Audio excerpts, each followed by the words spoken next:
दोन आंदोलनं, दोन आंदोलक, मागणी एकच, पण ती परस्पर विरोधी.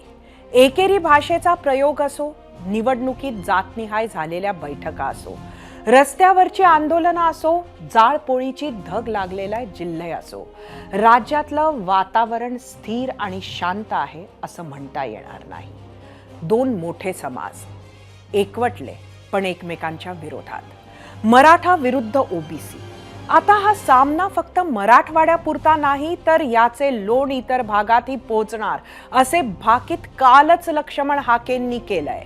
तर 9 मंत्र्यांना हरवणार असे मनोज जरांगे म्हणालेत. निवडणुका येत असतात, जात असतात, कोणी हरतं कोणी जिंकतं.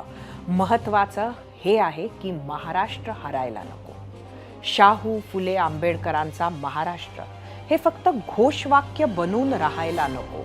या तिघांचा वैचारिक वारसा म्हणजेच सामाजिक न्याय.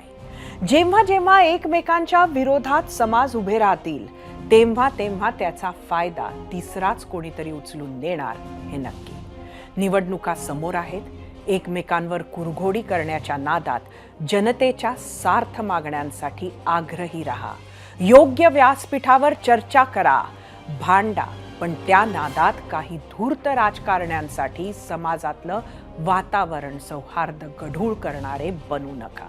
नाहीतर कोणाच्याच हाती शेवटी काहीच लागणार नाही.